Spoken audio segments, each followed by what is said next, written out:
15th webinar series. Today we are going to be talking about a refresh of the National Main Street Framework, and this is part 2 of this session. And so our first presenter will be Ms. Lonnie Lott of the Arizona Downtown Alliance, and momentarily she will be giving us a run through of part 1. And just as a reminder, when I send out the recording for this webinar, I will attach the part 1 to that email so that you can have both of them together. So we're going to get started with our speakers in just a second, but first I want to go over a few housekeeping details. So for audio and visual, if you're having trouble hearing me right now or throughout the webinar, having difficulty seeing the slides, first, for the audio, make sure your volume is turned to the appropriate level. And for visual, make sure that all other programs or windows are closed. Sometimes if you have too many programs or windows open, it messes with the speed of the actual webinar time. If you're having extremely severe issues, try logging off and logging back on. Sometimes just resetting the webinar platform is all that needs to happen just to clear up any bugs or whatnot. And so as I mentioned before, we are recording this webinar session and it will be made available to everyone who has attended, or if you know somebody who didn't get the opportunity to attend but wants to listen in, have them shoot me an email, or once you receive the recording, you can forward it along. And the recording usually will get to you within a week. And finally, at the end or throughout, but to the end, we're going to hold the Q&A, and you'll see there's a chat box that I'm typing in right now. I just said hello, and that is where we will ask our participants to type their questions. I'll read the questions out loud so that they're recorded for you all later, and then the presenters will respond to your questions. So I just have a couple pictures so you guys can see who's talking to you all. This is the Rural Program Coordinator for Local First Arizona Foundation. My background's in community development, sustainable development, and natural resource management with a focus on rural communities. Now we have our presenters with Ms. Lonnie Lott from the Arizona Downtown Alliance. We've got Laura Serbin, the Design Chair of BUCKEYE Main Street Coalition and President of Serbin Studios. Ms. Jennifer Evans, who's the Management Analyst for the Town of Florence and past Executive Director of the Florence Main Street Program. And Ms. Rena Rian from Casa Grande Main Street Program. So I am very much looking forward to listening to today's session. I'm going to hand it over to Ms. Lonnie Lott. Thank you, Maya, and welcome everyone. I'm very excited to be back again today and presenting part 2 of our Alliance webinar on the overview of the refreshed Main Street approach. And I'm going to be going through this quite quickly because the full approach and overview was presented in January 15th, I think that was the date, webinar, which is available for you to listen to. So I'm just going to give them high-level overview so it can kind of help with the foundation of the context of our 3 wonderful presenters today. So just as background, the National Main Street Program has been a successful model for commercial revitalization across the nation for over 35 years. It's a grassroots dedication at the local level, and it is supported and expertise is provided by a coordinating programs. And in the state of Arizona, our coordinating program is currently the State Office of Historic Preservation, with the Downtown Alliance being a program of the Arizona Preservation Foundation, providing some technical assistance and networking opportunities. The National Main Street Program is housed in the National Main Street Center, which is a not-for-profit that was spun off from the National Trust for Historic Preservation several years ago. And the basis of the National Main Street program is the 4-point approach. which has been an effective and useful framework for the last 40 years. And we like to show the power of Main Street in a quantifiable aspects. So the communities that are part of the network across the nation have been for the last 35 years collecting and reporting economic impact indicators. And so for the over the last 35 years, Main Street has captured that there has been close to $60 billion reinvested in Main Streets across the nation. There's been 1,015,000 new businesses created with over 500,000 new jobs. And then also since 1980, over 246,000 buildings have been renovated. These are powerful indicators of the power of Main Street. For Arizona Main Street program, it was established in 1986. And as I said, it's currently housed in the Arizona State Parks State Historic Preservation Office.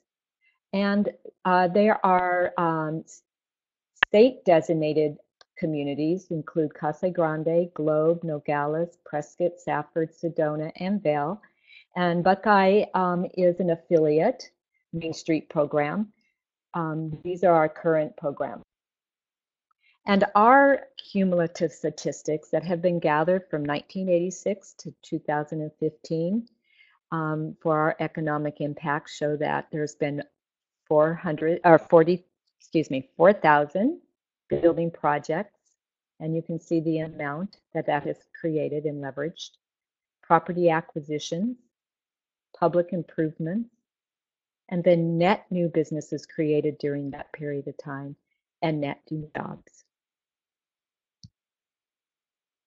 So the Refresh Main Street approach was explored about several years ago for a number of reasons. They felt that it was time to look at the approach, see how it had been working, and in looking into the future, were there areas that it could be enhanced. They did not look at the 4-point approach pillars, but more about the process. And they realized there's 3 tightly integrated components that really are included or really are the foundation for supporting and moving forward local programs revitalization of their commercial districts and downtown districts. And the first key component is really looking at a community visioning and the understanding of the market. This is really looking at what does the community see their high-level position in the marketplace, and then what are the assets that they can leverage, and what are the demographics or the market pieces that can really support that vision.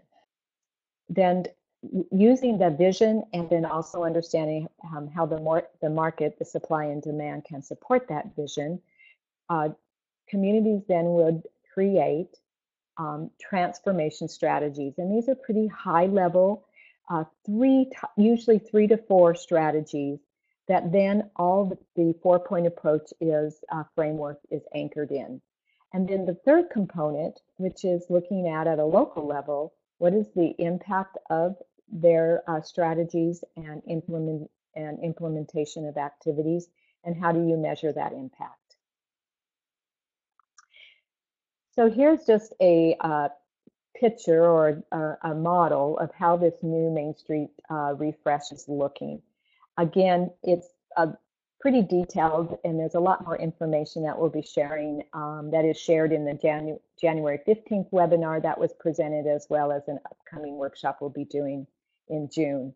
But you can see that across the top is the transformation strategy. So for over here, we start with the vision and then understanding the market that can support that vision.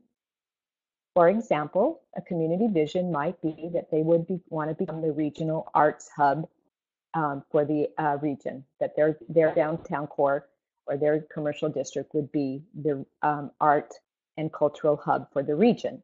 And then they do take an inventory of their assets and then look at what the market could bear to support that vision.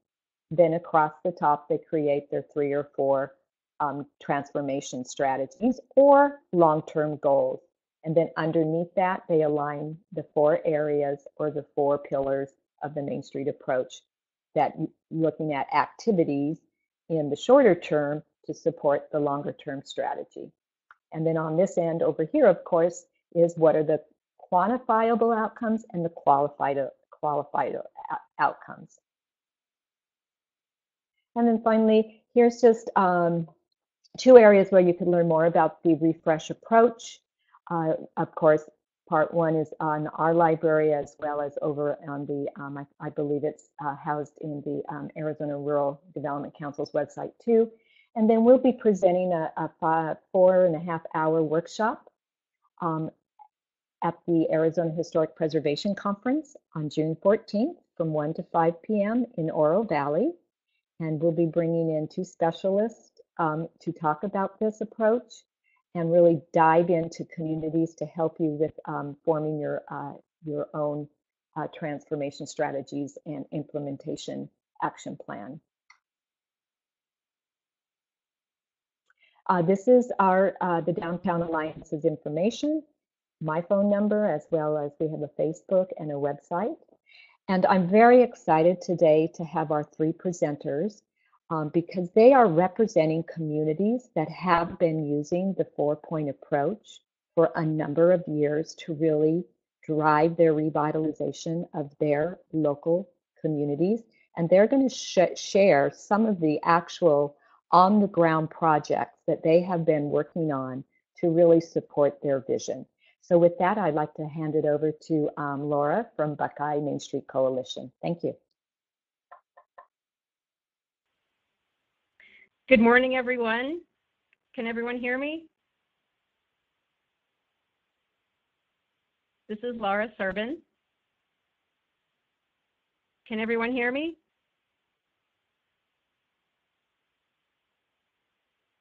Okay, great. I just wanted to thank Lonnie and Maya for giving me this opportunity on behalf of the BUCKEYE Main Street Coalition. We're very excited about this opportunity. And my background, as Maya had mentioned, is architecture. So I bring that aspect to my design chair position. And I'm working on my 7th year being on Main Street. So it's been a privilege, and I really love the team. And that's really why I do it, it's the people. And I love downtown BUCKEYE. It's very charming. And I'll get into just, before we get into the slides, well, maybe we'll just go to the next slide. Okay. So I'll just give you a little bit of context. BUCKEYE is huge. Eventually, when it's all built out and developed, it will be larger than Phoenix. And this red dot signifies the historic downtown area that we pretty much focus on. It's in the lower section of the Sonora Desert. It's very alluvial, and basically the spot where the Salt River and the Gila River come together, and the Hassayampa to the west. We are bound by the White Tank Mountains, and on the east is the Estrella Mountains. To the south is the Sonora Desert. And then we have to the west the Kofa National Wildlife Refuge. Our overlay is Maricopa Road to the north, Miller Road to the west, 239th Avenue to the east, and then Irwin to the south. So we see ourselves as the gateway to Phoenix for all those coming from California. And just to give you a little historic background, it was founded in 1888 as an agricultural community. And today, BUCKEYE still holds strong to its small town traditions, keeping growth thoughtful and incremental. In the 70s, it was a sleepy, and the Palo Verde nuclear generating station generated tons of traffic to the downtown area. And in the 1980s, the I-10 was constructed, and it took a lot of the downtown business away. And so, today I could say that still we have a lot of fear from people really investing in our downtown in terms of, making a major move to revitalize some of our real crown jewels of historic buildings, which we do have. So, but incrementally it's happening, and it's definitely a grassroots approach. We depend on catalyst grants from the city of Buckeye, but there are no big investors in our downtown as of yet. It's definitely not a quick fix. It's incremental, as I've said. We also do events to attract people to our downtown. And one of our signature events is Buckeye Days. It's a rodeo and like a full week event. We have quarterly mixers where we invite business owners so they can meet each other and bring up topics. 4th of July celebration, Oktoberfest, car show, Veterans Day ceremony, and Glow Monroe which is a Christmas electric light parade. So let's dive into some slides. One of the projects, and this I just took a snapshot from 2015 to 2016. One of the most exciting projects is public art, and we took some of the iconic images of Buckeye, and we worked with the local high school, Buckeye Union High School, and the welding instructor is Hondo Jimenez, and the students, well, it took a while to come up with the designs, honestly. With our design committee and members who've been members since the 80s have had these ideas percolating for all time. And, when I got on the board, there was no need for new ideas because they had tons of ideas. It was just a matter of, let's try this. And so they said, Laura, why don't you, let's do these garbage can projects, and, let's do a barrel racer, let's do a cotton bowl. And I said, oh my God, I've never done anything like this. Architect does garbage can design. So we started with, this is just one of them that you see is the barrel racer. And so we played around with the design and brought it into AutoCAD and brought it into SketchUp because we had to present in front of the council and get their approval. And we did gain funds from the city as a catalyst grant. So, you had to show it in place, just as much work as a building project at this point. And well, like I said, Buckeye Days is a signature event. It's, Avondale has PIR, we have rodeo. So you can see our barrel racer right there at one of the rodeos. This was the Cotton Bowl. And, cotton is and still is grown in Buckeye. Buckeye has a rich history in cotton, growing of cotton. And so just taking the idea of cotton and making it as kind of a logo and how it was going to connect to the garbage, how it's going to garbage can, or how it's going to withstand, the elements. We had to do a footing. Structural engineer had to get involved. This slide, I'm not supposed to have pencil. There, arrow changed. Okay, this up here is the welding shop, and that top part was powder coated. So there's a lot to it. I mean, we had to design everything about this, how it was attached, even the bolts, determining the size of the bolts to adhere this thing. And there's the kids. There's Hondo. They had to cut each piece with the plasma cutter. And then there's Maggie Esquivel. She's, taking out one of the weld marks there and smoothing it out. And it created such a buzz because we put it on our social media platforms, which is Facebook. And I know all of you want to check that out. Go to Buckeye MainStreet Coalition and like us. But all the community got really excited to see local kids making a difference downtown. And we had the corrections facility fabricate the garbage cans. We had to design each one. It says Historic Buckeye on there and made sure all the specifications were correct. We wanted to go with the rustic feel, and Hondo, added an accelerator to make them rust, but just, it was all in the details, making sure the cotton, the rust finish on the cotton matched the rust finish on the garbage can. And then the footing. I mean, that's the thing you'll never see, is all those rebars that the kids welded together. You know, they're encased in concrete now, but they worked so hard on those. And that was the barrel racer that you saw in the previous slide. That was just last summer, pouring that and erecting that finished product. The kids are really proud. They want to do more. And there's Charlene Powers Broadbent. It was her idea for this whole concept. And we want to do more. And that's the thing too, is it took a lot of time and a lot of money. And, you know, we want to do more, but our approach is, you know, let's keep everything quality, even if it takes time to do the next one. You know, we have all these ideas percolating. Let's do a chili pepper, or, I mean, the ideas are fast and, you know, expansive for sure. Branding. We made some totes, bags out of historic MainStreet banners.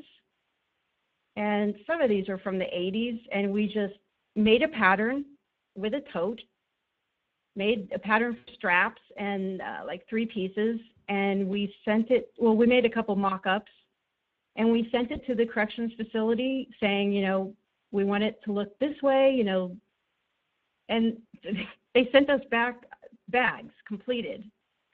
And so we sold those as, you know, to raise money, and they're gone. I mean, we maybe have a couple left in some local boutiques. And we also made postcards, which is really easy these days with Instagram. I mean, you can create, you know, postcards super easy, and people still need to write letters, I think.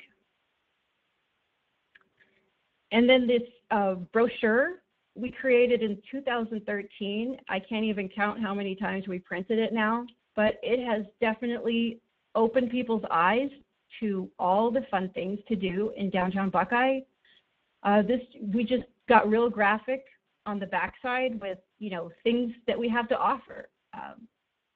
Cowboy hats at Saba's, our cattle drive parade for Buckeye Days, the car show, demolition derby, coming up in May, if you want to go see that. Our San Linda, this is the building, the San Linda Hotel, one of the first iconic commercial buildings on 4th Street and Monroe in downtown Buckeye.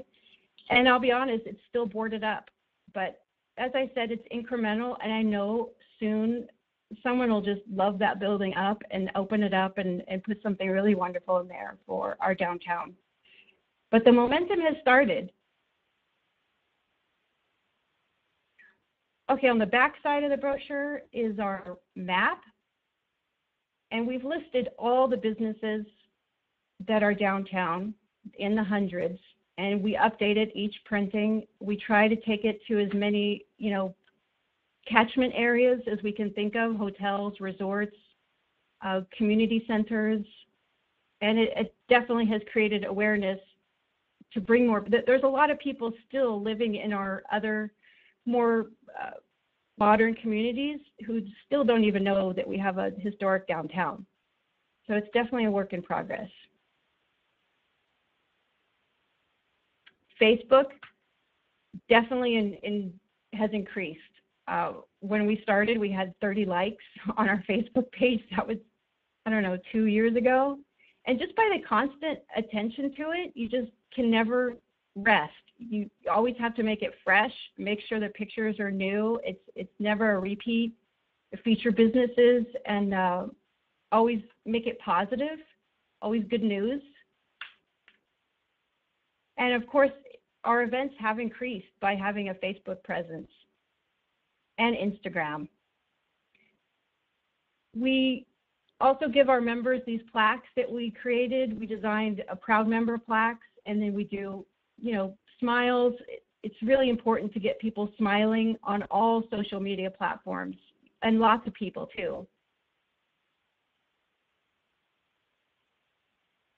The Catalyst grants I spoke of earlier, that's the city allocates $100,000 for the downtown. our role is to educate business owners as to how to apply for the grant.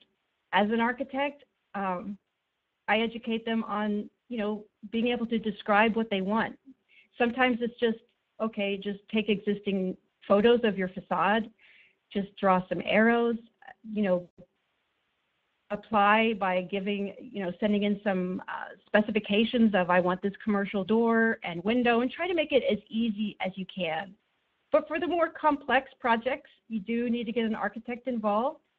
This is one example, the Liquor Corral, a drive-through liquor store on 5th Street in Monroe. And we did a SketchUp presentation, and who doesn't like SketchUp presentations? It's clear, you know exactly what you're expecting, and the city council will most likely approve it if you come in there with something like this that they can understand. It was inspired from the cowboy boot, these details here, and they got inspired for these rustic panels applied to the front of the building. And the owner wanted Shana Shiel, which is a Middle Eastern term for Meshrabea, kind of the Eastern high detail. And so we just translated that into a Western Shana Shiel. And it came out really nice. It's actually complete now. And it is a source of pride. And it has definitely caused more activity downtown. There are more people doing top-notch renovations. Even in the residential neighborhoods, people are cutting their lawn. They're trimming down shrubs that used to hide their housing. So it's really exciting to see people painting and improving. This was a building on 4th Street, and it got approved for a Catalyst grant. New metal roofing. We just took the metal panels down, put in a new structure to replace the wood that was just corroded and just falling apart, really. And it needed new stucco and just new refresh of some commercial grade windows. But some of the elements we try to keep as much as we can. And then this was just, asphalt patio. It was just cracked and weeds. Oh, I didn't give you the after. Bummer. It looks really nice, trust me. I don't have it. Okay, this was the BUCKEYE Motor Hotel, and it's really cool. It's just one of those nostalgic, motor hotels, and it really needed a new porch in really bad shape, and it got approved for a Catalyst grant. You can see some of these were just horrendous details here of just deteriorating wood. That turned out really well as also. And we have a lot of fun with Shop Small. We tried that on 2 years ago, and we just went crazy with it. We have fun. I think that's what's so great about our group is that we're crazy. I mean, we're silly. We like to laugh. I think BUCKEYE's always been that way. I think that's something that's attracted me to their downtown, is they just really like to have fun, and they're really laid back. We created a map for our Shop Small, and we had like a passport. You had to get a sticker, and put it in your passport that I went to, Gary's and I bought a cowboy hat, or I went to Shop on Monroe and I bought some soap. I mean, yeah, we would have loved it if everyone bought lots of stuff there, but at least if they just went into some of the stores, we felt like we won. And we had I think it was $500 Visa card for the winner. We put all the passports in this box at the BUCKEYE Country store, and the winner was drawn. But we went nuts. I mean, we went show your love for, Big League Chew or beef jerky. Show your love for tiki torches at the True Value, hometown True Value. We just went nuts. And it does create a feeling of appreciation because you're really looking and finding things to appreciate in your downtown. Richard Hopkins is our spokesmodel, and we're going to do it again in 2017. There's Leah, Baker, and Clara. They're picking the winner, and there's Gary. So it was really cool. People went in and were buying. I mean, even locals that haven't even been into these shops in a long time went in and started purchasing things.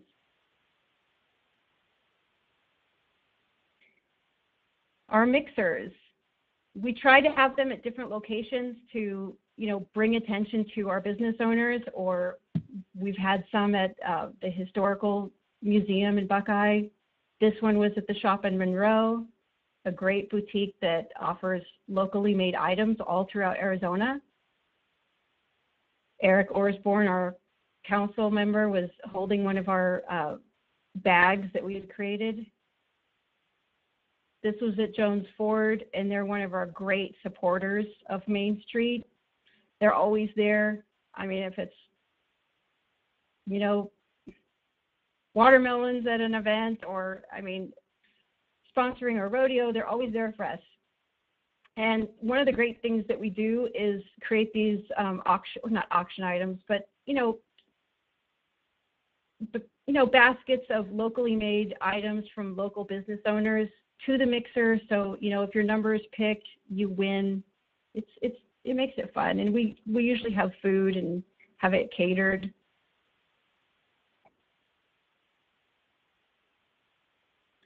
And we do depend on National Main Street. This is the Main Street Conference in Atlanta, and we really enjoyed it. And I can say that we learned tons of inspiring information from going to those Main Street conferences. I mean, the speakers, the workshops, the field trips, there's always so much to take home that throughout the year, it's just great to know that there are tons of ideas that are working for Main Streets. And also knowing that, you have to customize it for your own Main Street, depending on who's going to be going to the events and what they're used to, what they expect. But we're looking forward to this one coming up for sure. And we will be attending. We have some council members attending, City of Buckeye, community managers are going, and Main Street board members are going as well. This was, I'm not going to touch on it because that was one of our springboard projects, was the wayfinding signs, but that's something that we worked with Motivational Sign Systems, Bob Charette, and came up with the wayfinding signage for our downtown. This is a good view of it right here, of just general names of, where to go. Visitor center this way, gas station that way, school this way. So it was a good indicator to, hey guys, keep going. You just finished watching the rodeo. There's more down here. We're still in the phase of, cleaning up our main artery, which is Miller Road. And there are parts of it that are really not very welcoming. So we do have to work on getting people to make that turn to the east and visit our downtown.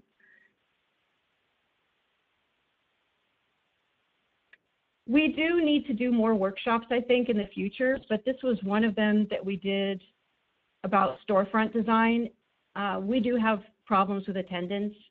I mean, when only, a couple people come to your workshop, it's frustrating. I think the most effective thing for us is going to the business owner. They're busy, they've got customers. It's hard for them to take an hour or an hour and a half off to come and listen. So it's really, for us, the most effective community outreach is to take the information to the business owner and kind of give them customized advice. The front of your store, the front of your building is your billboard. People are going to get it in 3 seconds. If they can't understand what you sell in 3 seconds, they're just going to keep driving by. So we try to give them customized information as much as we can, which is hard to do when you have so many business owners. So you do the best you can. Projects. We kind of just, we come up with ideas for, in general. We come up with ideas in general. Schematic.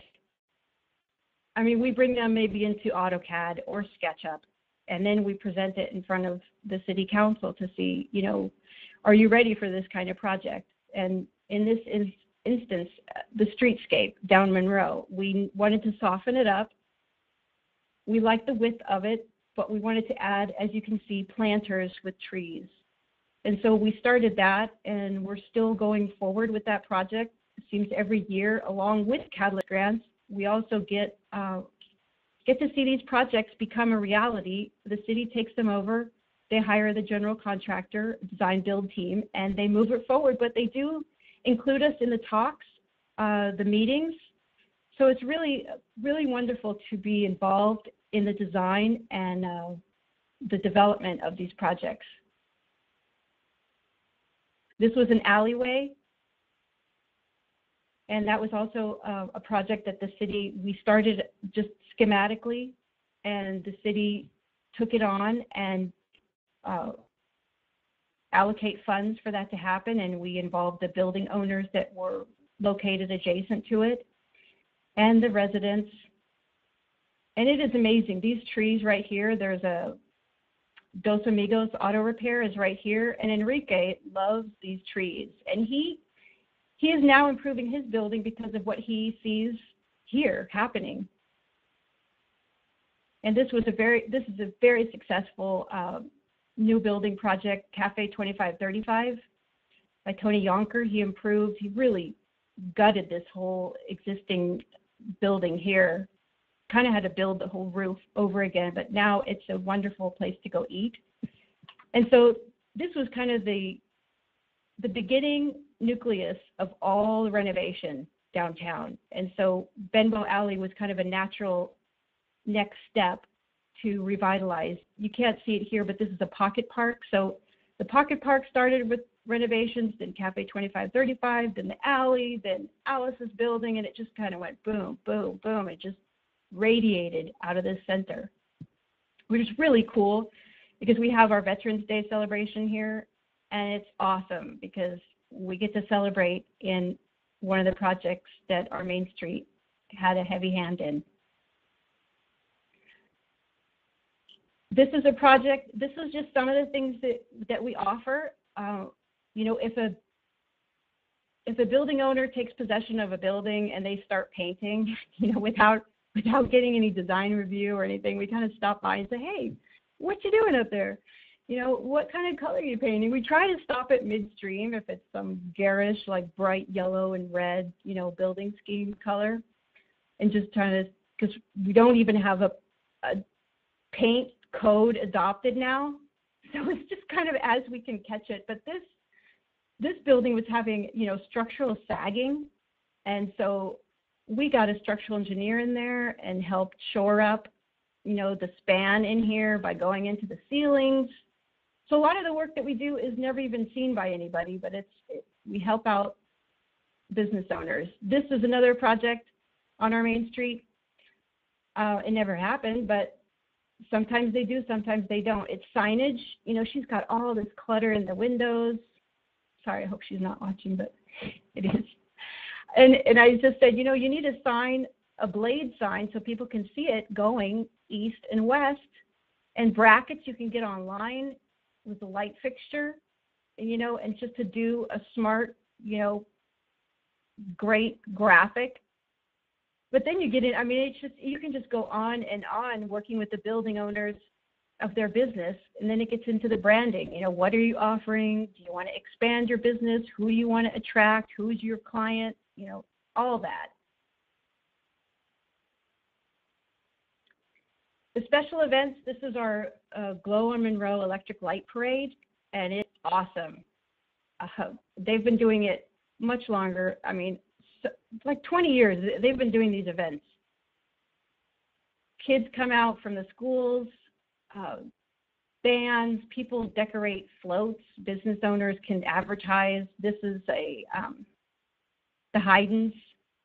They spray pesticides all over the field, so they come and celebrate with, their planes that pesticide comes out of. It's really awesome. Tractors, you'll see tractors at our parades. Oktoberfest, we have introduced a Hell's a Rockin' Gem and Mineral Show, which we support, and it has really attracted lots of guests to our downtown. In October, we have a car show that's been going on forever. And we also, on top of that, we have craft vendors, sangria and shopping. So there's lots to do for Oktoberfest. Buckeye Days includes a cattle drive parade, includes cowboy breakfast, steak dinners, auction, a Wild West show by Dr. Buck, and the Senior Pro Rodeo. And I can tell you, thousands of people come to our downtown from this event. And thousands of people who live in Buckeye are very proud of this event, to be a part of just putting it together, just being a part of, you know, the celebration, a week-long celebration. I mean, you can see it visually. You can see cars in parking lots. You can see people walking up and down the main street. It's really great to see. And also the contestants, the rodeo contestants, do live out here for several months when it's rodeo season, and that also adds to the economy. Like I said, we have the Veterans Day. This is the Pocket Park. That's the Cafe 2535. Mike Malcolm does the bagpipes every year. 4th of July fireworks, watermelon. Conrad Villegas does great speeches at the Veterans Day. And with that, I will wrap it up. I have enjoyed this tremendously. That's just like scratching the surface of what we do. Thank you. Hi, everyone. This is Jennifer Evans. I'm the management analyst with the town of Florence and a former manager of the Florence Main Street program. I've been with the town of Florence for about 3 years now, and then prior to that, I was with Main Street for 13 years. And so today I just wanted to share some of the tools that we use in our downtown area and in our town in general to assist with business development. So let me get started here. I'm just going to go, there's that pesky pencil again. I just wanted to share some of the ideas that we have for recruiting and retaining businesses in the commercial district. So I'll give you a brief overview of our downtown and then talk about some of the incentives and tools that we use. So downtown Florence, its commercial district is relatively small. We only have about a little over 110 parcels and less than 50 businesses. Our downtown is approximately 1 mile long. It's very linear in its shape, and but we've made quite a bit of public investment over the last few years to try to help boost development in the downtown area. And we are not dissimilar from Buckeye in that we are looking for those special investors to come to our downtown as well and pick up some of our vacant properties and rehab them and put businesses in them.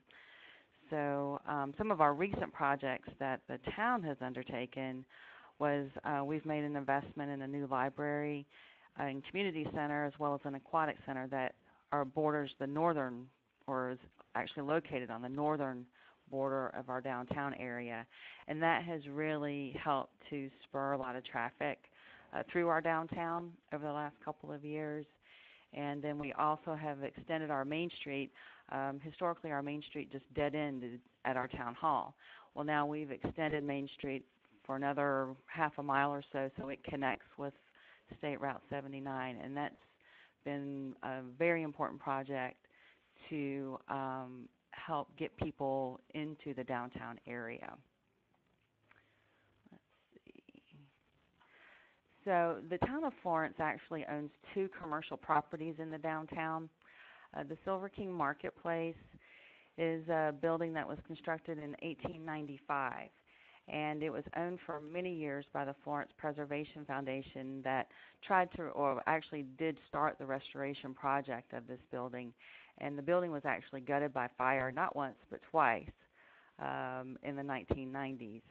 And the Preservation Foundation was awarded a number of grants, both at the state level with the State Heritage Fund, as well as transportation enhancement funds from the federal government to start that restoration process. Unfortunately, the foundation was unable to finish the restoration, so in 2008, the town of Florence purchased the building and then completed the restoration project. So today, actually there's 4 suites in the building, ranging in size from 628 square feet up to 1,400 square feet. And we have 4 tenants, a tenant in each of the suites. And we really tried to focus on retail on the bottom floor. We'll allow it on the second floor, but we prefer office and more service-oriented businesses on the second floor. So today we have a fudge shop on the bottom floor, and they sell fudge and sandwiches and so forth. And that really helps to drive foot traffic in that part of downtown.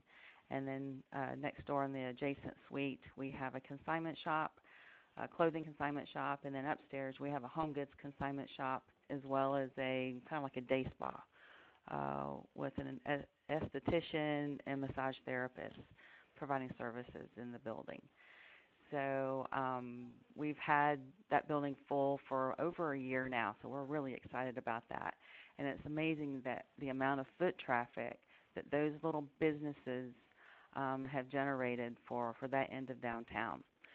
So as far as my role with those businesses is concerned, I just provide technical assistance where we can as far as the business development side. And we also require for businesses to occupy space in that building, we require business plans. So that helps them kind of flesh out their ideas when they start a business. Helps to get them thinking about what they need to do as a new small business owner. And then the other building you see here on this slide, the Brunikamp building, that was constructed in 1889. It's one of our oldest brick buildings in town.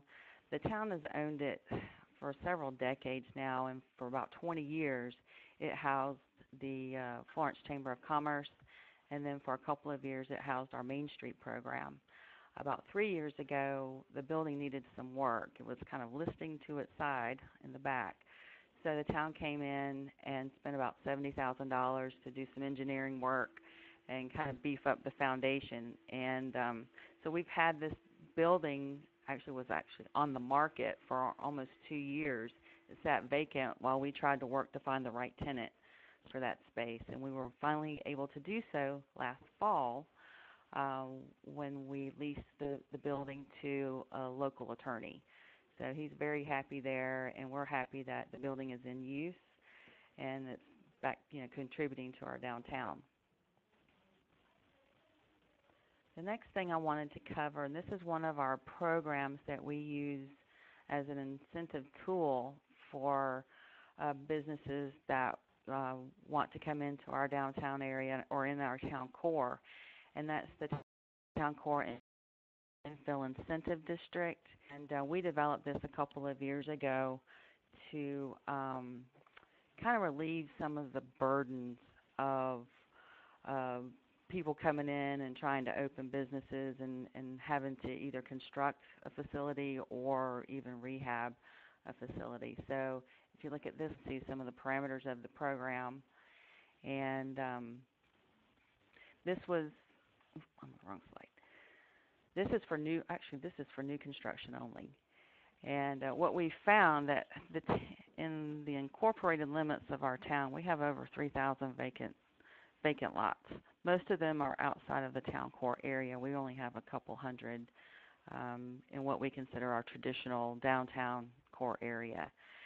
So we're in the process of inventorying all of those lots and prioritizing some that we want to seek out developers to come in and try to build something.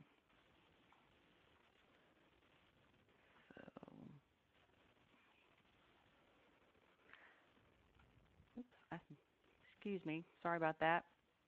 I missed a slide. Currently, we do have 2 projects that are being worked on that are coming into town and that fall under this program.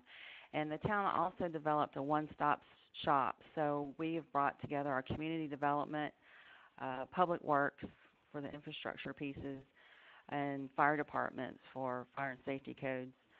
They all work together with prospective building owners to work through that whole permitting process. So that seems to be working out quite well.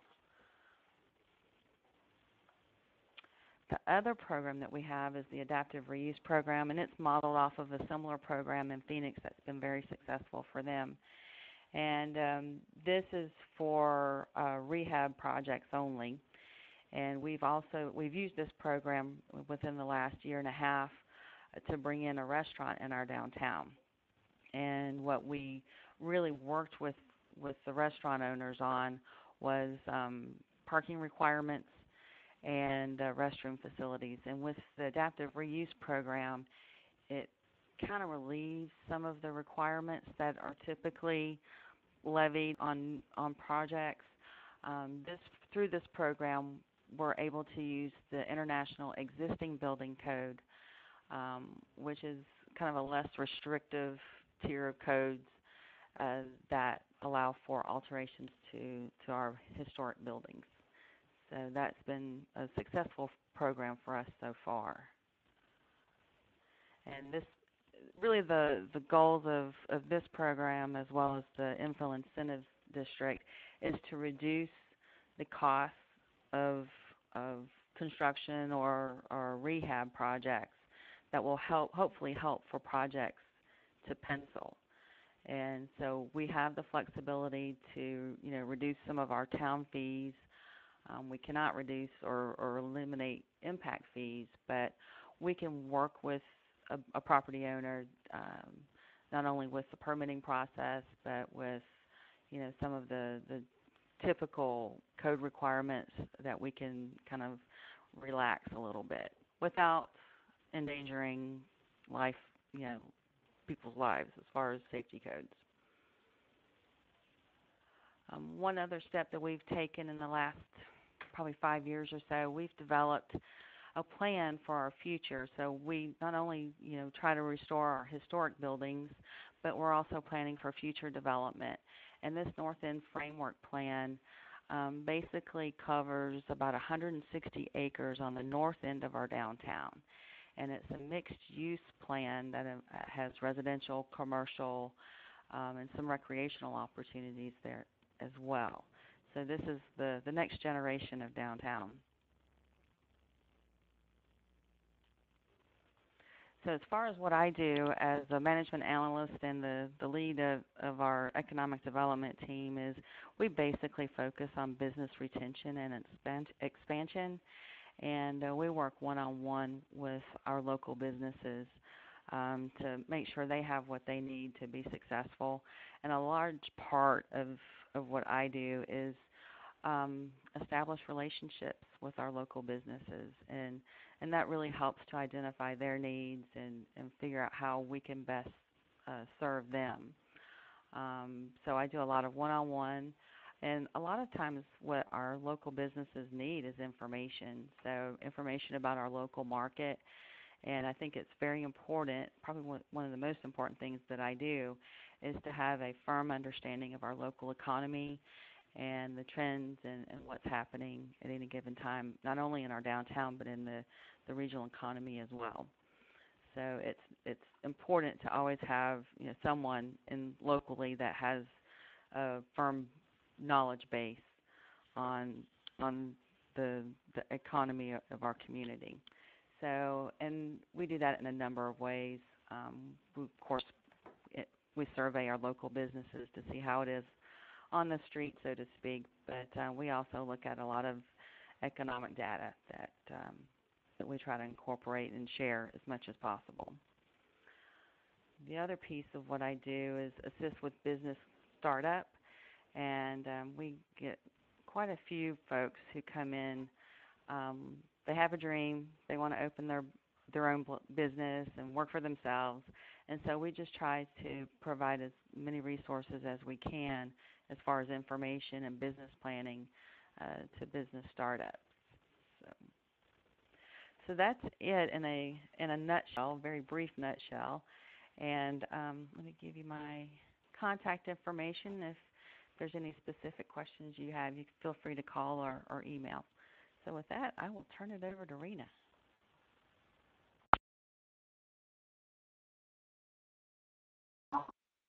Good morning, everyone. This is Rena Reen. I am the director of Casa Grande Main Street, and I have just so enjoyed that Jennifer and Laura have done, really focusing on how critical it is for the revitalization projects and working with small businesses to develop in the downtown areas.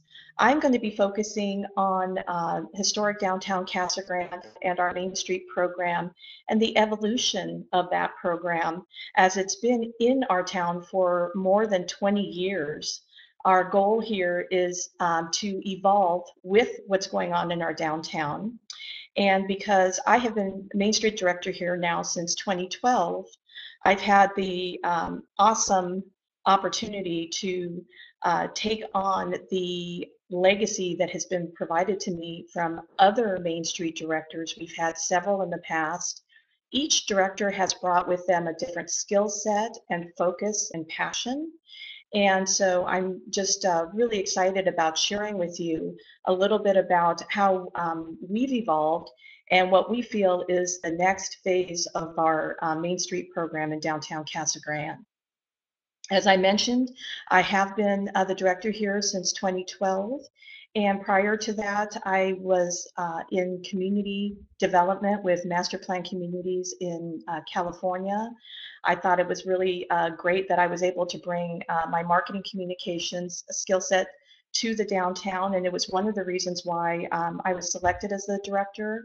The board of directors really felt a need to start to utilize the assets that we had already available to us in a way that would expand our audience for the downtown area and also give us an opportunity to expand into destination marketing and developing a tourism message for our downtown area.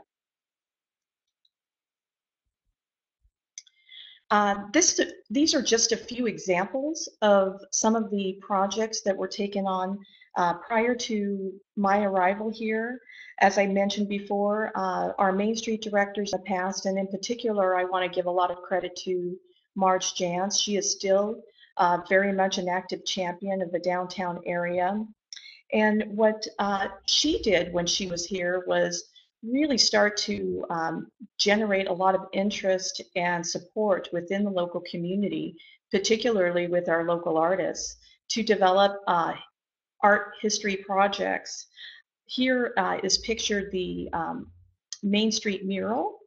And this is so funny because it keeps going back to the pencil on these cursors, forgive me. So what you're looking at here is what was our Main Street.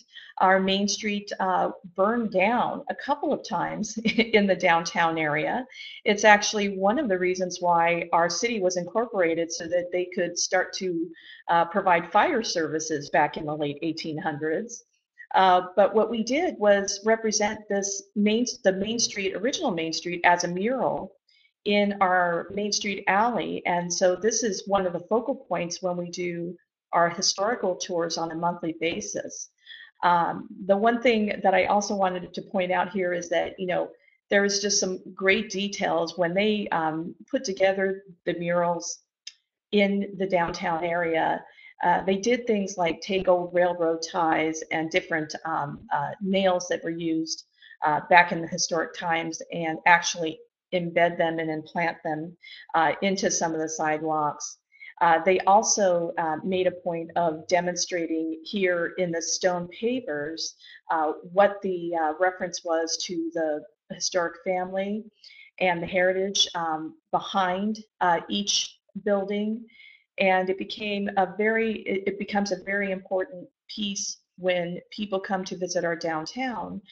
We always see people in the alley taking photos. It makes a great photo backdrop. And it's a point of discovery, which is, I think, something that we as rural downtowns and rural main streets really can capitalize on when we're messaging for destination marketing. These projects started happening back in the 2007-2008 timeframe with when Marge was the director here at Main Street. And we have some also dating back to the 1990s when the program first started. When Marge left the program back in 2008, we actually had a bit of a hiatus in having these types of projects being developed. My predecessor focused quite specifically on promoting events and basically making sure that our event programs were being developed.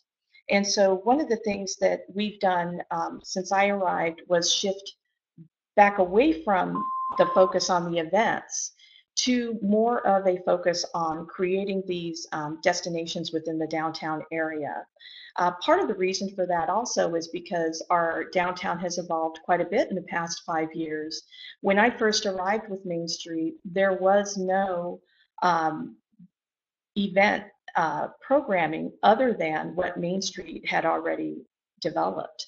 So we have an annual street fair and we have monthly downtown events, but there was not a lot of focus on going back to and developing more historic programs. And so Marge and I really decided to take that on together and partner as she was chairman of the Historic Preservation Commission and continues to be that person.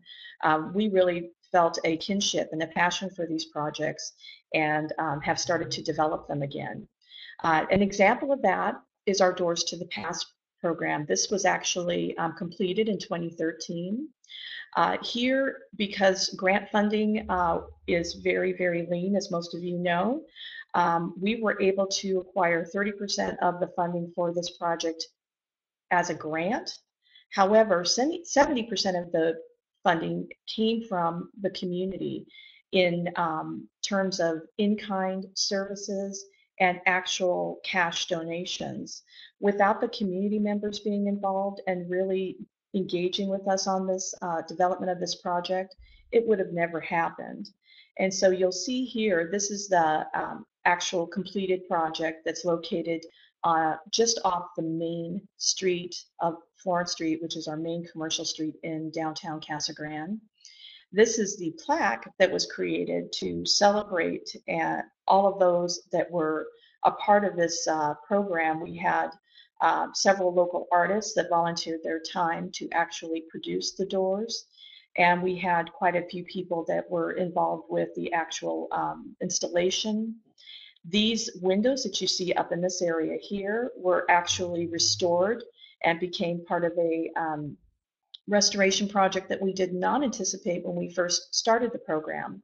So the combination of the local artists, the businesses that were a part of this, the Historic Preservation Commission, and the Museum of Casa Grande all came together to make this project happen. And what you're seeing here is the community being engaged with this program. It's a focal point of our Day Out Downtown program that happens on a monthly basis, and I'll talk a little bit more about that in the coming slides. But it really has created a catalyst for engaging with our target audience, the people that are coming to our downtown that want to see historic projects. And it gives us an opportunity to really create a dynamic program with the Day Out Downtown and our destination marketing emphasis. This project just completed in 2016. This is the Windows to the Past top and bottom street window. Again, we had really, in this particular case, the Historic Preservation Commission drove this. Very information heavy. We've got some great historical images here. But Top and Bottom Street was one of those great stories of our past where it was renamed to Washington Street by the ladies in town that felt that the top and bottom name wasn't appropriate. It was actually a reference to the gambling halls that lined the street and the cheating at cards that often happened during that time. Well, 100 years later, the ladies of downtown Casa Grande went to the city council and had the name changed from Washington back to Top and Bottom Street. So this is a celebration commemorating both the change of the name back to Top and Bottom Street, and the history of that location and what it represented in our town at the turn of the century. The photo here actually is from the commemoration event, and we have Marge, who is in the saloon girl costume, front and center. She is the Historic Preservation Commission chair and the person I referenced previously as my partner in crime.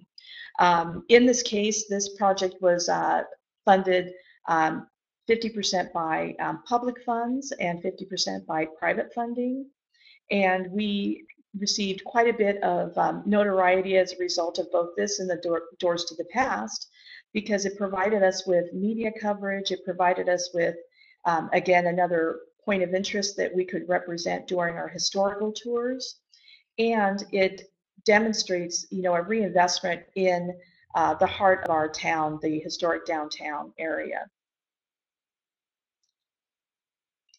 So when we get everyone together and gather our captive audience in the downtown, we do it in the form of our Day Out Downtown, which is third Thursdays, October through April, during our high season. We, again, focus on these art history projects, and we have docents who provide a living history tour as part of that program. What we do is not only highlight the history of Casa Grande, but we also make sure that we are strolling by our merchants, which primarily are located on Florence Street. We have a merchant scavenger hunt where each of the merchants have given us a question that requires people to come back and specifically talk with the proprietor of the store. I've never been much of a fan of passport types of events because it just requires a stamp and the end result isn't really much engagement. So the scavenger hunt has proven to be very successful in giving people an opportunity to talk with our downtown merchants and really reinforce that, one of the big benefits of shopping and being a part of our downtown in that they can speak with the owners who are often part of our history. They share family stories, and that's what makes people want to come back. We really want to emphasize that events are great, and you can have monthly, weekly, daily events in your downtown, but unless those events are tied to something that gives people a reason to return and shop and have lunch, it makes it very difficult to support those events through your merchants and through your sponsors. They want to see that the events are doing more than just highlighting one night a week where people can come out. We want them to come out to our events and return because they've seen something that they want to come back and spend more time doing.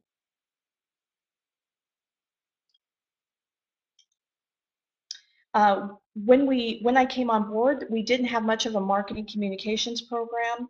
Our downtown visitor guide basically consisted of a black and white folder, brochure that had a pretty simple graphic map in it. And so we really wanted to upgrade the look, the image, the branding of our historic downtown.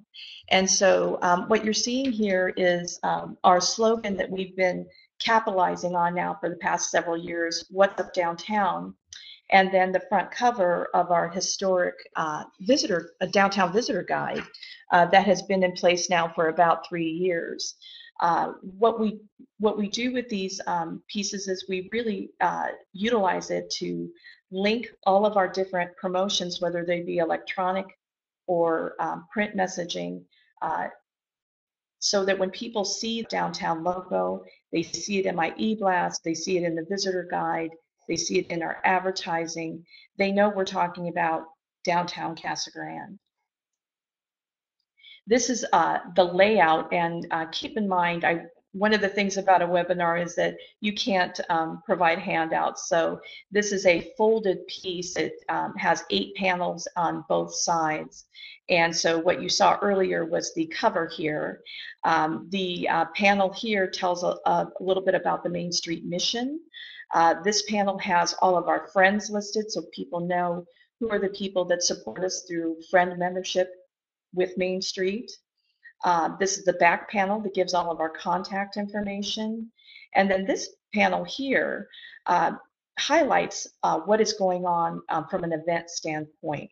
So we have all of the MainStreet events are highlighted in this portion of the piece. And then down here, we celebrate the businesses who have created events or classes or have some type of forum that serves as a destination for the downtown area. These people don't pay for this area because we are rewarding our local merchants and businesses and our museums by representing them in this piece as destinations in the downtown area. This represents the other side of that visitor guide. We have, when you open it up entirely, it has a map of the downtown area, and this represents our MainStreet district. This is also available on our website, so you can take a look at it at a later time and see how we've highlighted the historic properties in our district. And we've also added green stars, which represent the historic plaque program in our downtown.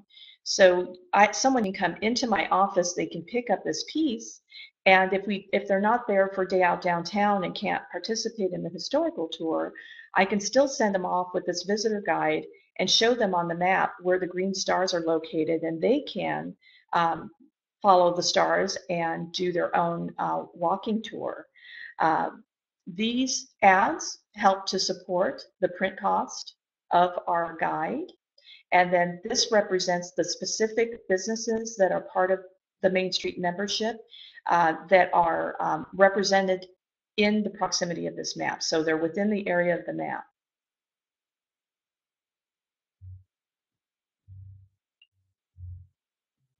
Again, with the What's Up Downtown branding, we've utilized it when we do a regular piece in our local magazine, Golden Corridor Living. They provide us with a discounted one-page advertorial every edition. And so I get to write a piece about the downtown area. We include an ad that supports whatever event is going on during that time. Oftentimes it's the Day Out Downtown piece, and then What's Up Downtown is represented up here in the upper right-hand corner. We also utilize it to brand our downtown page. This is a cooperative effort. MainStreet actually contracts with our local newspaper, and we provide them with our materials and a commitment to place an ad monthly on this page. The MainStreet merchants benefit from this because they can place a ad in this paper. It's about the size of 2 business cards, and full color for $70 a month. The same ad outside of our downtown page would cost them over $400. So the MainStreet members see this as an obvious benefit because they're able to work with us on this cooperative ad, which is going to get a lot more attention as people go through the paper than if they were to do a black and white ad or a color ad on a separate piece. The other thing that's important to keep in mind is our MainStreet audience here in Casa Grande consists primarily of our winter residents. These are people that come down to Casa Grande for the 6-month period between October and March, and they still read the newspaper. We still have a major commitment to our local newspaper because their primary audience is the winter resident. And so we want to make sure that we're still being very top of mind to them and having that exposure in print with the newspaper and with the magazine and with a flyer program that we distribute to all of our MainStreet businesses to share with their customers. The What's Up Downtown is also carried into our e-blast and our electronic messaging. So we do a weekly e-blast that's represented here that goes out to over 700 people who have given us permission to communicate with them on a regular basis. We also we utilize constant contact because it makes it very easy for me. Once I create this e-blast and push it out to our captive audience, it then automatically is posted to our Facebook page, to our Twitter page, and also I'm able to connect the very same message to our text messaging program, which goes out immediately after the e-blast. So for those people who receive our text messaging on a weekly basis, they receive the exact same message that our e-blast and our Facebook audience receives.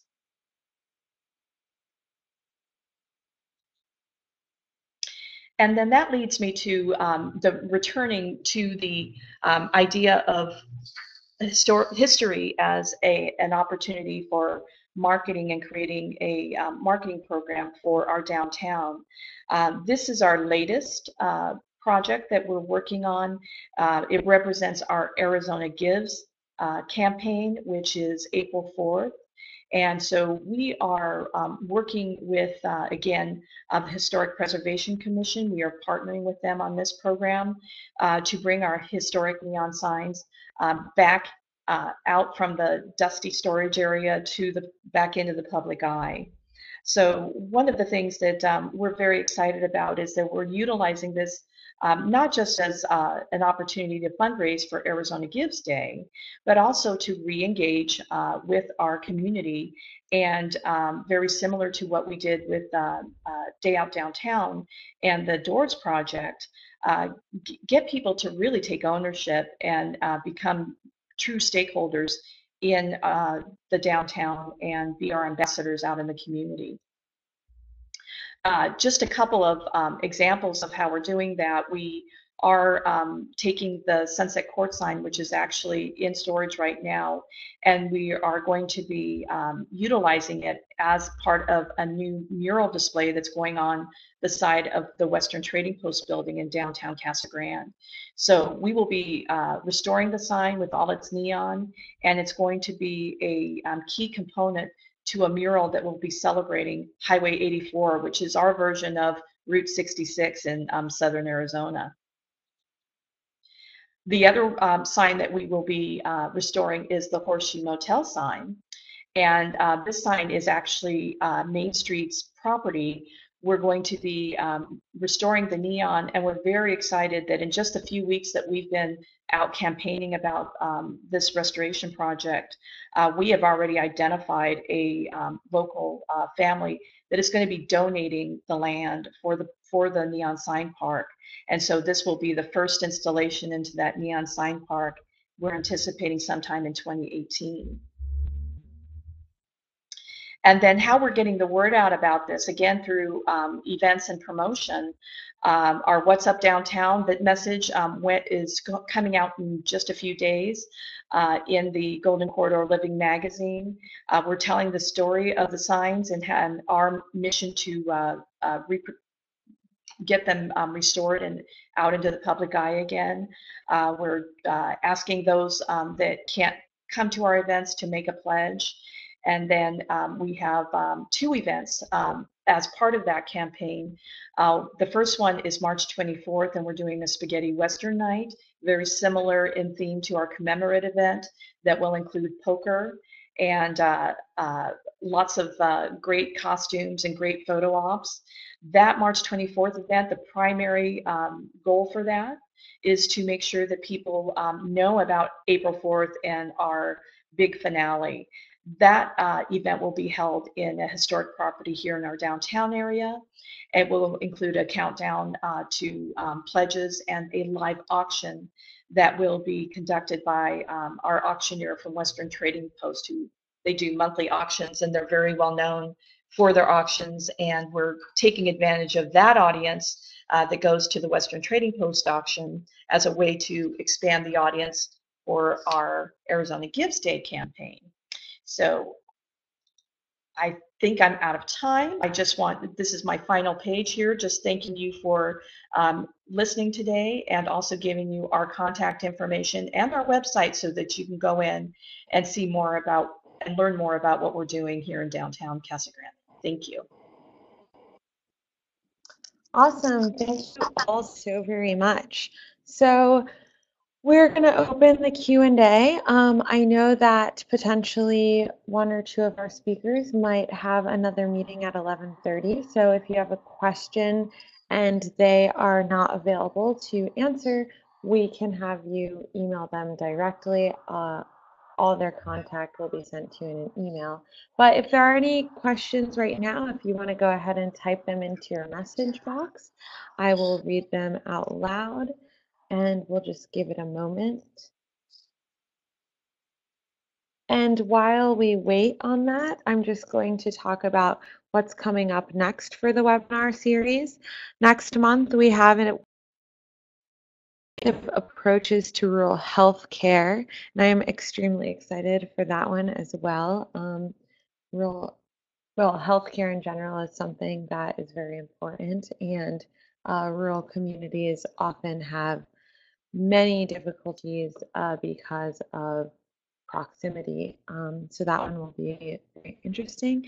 And then in May, we will have how to leverage business partnerships through marketing. And so we're still working on some of our presenters for that, but from the ones I've talked to, it will also be quite exciting. All right, so it looks like we don't have any questions for now. All of our speakers were extremely in-depth and informative. But as I mentioned, if you do have any questions as you review this recording, you will definitely have their contact information to reach out to them. So I'd love to thank Lonnie, Laura, Rena, and Jennifer again, and for all of our participants for supporting this Solutions to Rural Development webinar series. I hope everyone has a great day, and I'll be emailing you in about a week with the recording. Have a good one.